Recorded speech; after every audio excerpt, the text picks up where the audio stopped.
నమస్కారం అండి.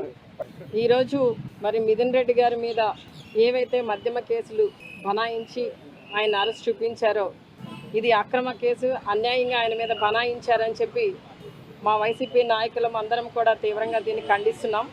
మా ప్రభుత్వం అధికారంలో ఉన్నప్పుడు, జగనన్న ముఖ్యమంత్రిగా ఉన్నప్పుడు ఈ మద్యమ దుకాణాలని ప్రభుత్వమే నడిపించి ప్రభుత్వానికి ఆదాయాన్ని చేకూర్చారు.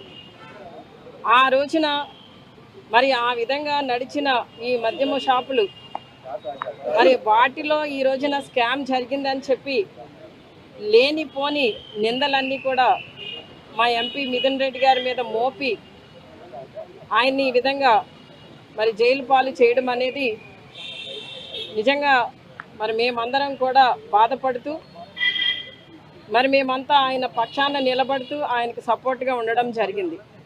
అంటే ఈ రోజున ఎంతసేపు కూడా ఈ కూటమి ప్రభుత్వం డైవర్షన్ పాలిటిక్స్కి తెరలేపుతూ ఈ రోజున మిథున్ రెడ్డి గారి మీద బనాయించిన అక్రమ కేసు కూడా ఒక డ్రామా అని చెప్పి మీకు తెలియజేస్తున్నాను.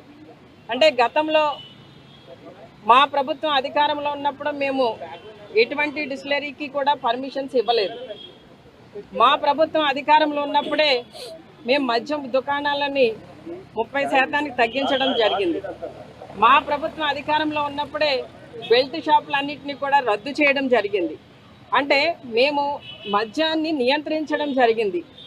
ఇంత కట్టడిగా చక్కగా మద్యం షాపుల్ని అంటే ప్రతి ఒక్కరికి కూడా అందుబాటులో ఉండకుండా ఆ రోజున ధరలు కూడా పెంచడంతో మద్యం నియంత్రణ అనేది చక్కగా జరిగింది. అలాంటి పరిస్థితిలో మధ్యవర్తులు ఎవరూ లేని పరిస్థితిలో మరి ఈ మద్యం దుకాణాల్లో ఏ విధమైన స్కామ్ జరిగిందని మేము మీ ద్వారా ప్రశ్నిస్తున్నాను ప్రభుత్వాన్ని. అంటే ఈ రోజున మధ్యవర్తుల ద్వారా ఈ మద్యం దుకాణాలను నడిపేది ఎవరు? ఈ కూటమి ప్రభుత్వమే కదా. మరి అలా అయితే ఇప్పుడు కూడా జరగాలి కదా స్కామ్ అనేది. ఈ రోజున మేమంతా కూడా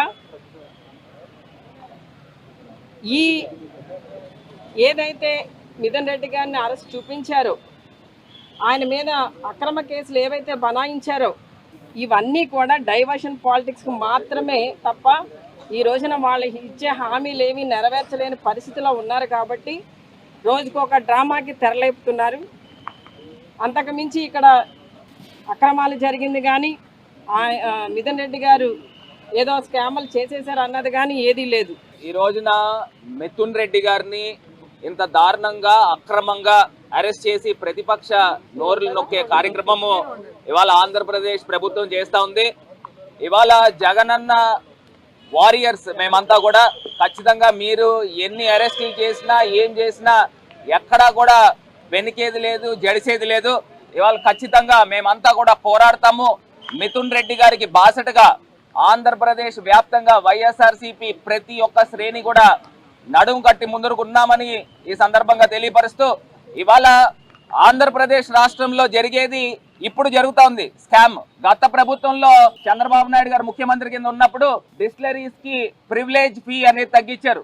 3,000 కోట్ల రూపాయలు ప్రివిలేజ్ ఫీ తగ్గించి అప్పుడు క్విడ్ ప్రోకో జరిగింది.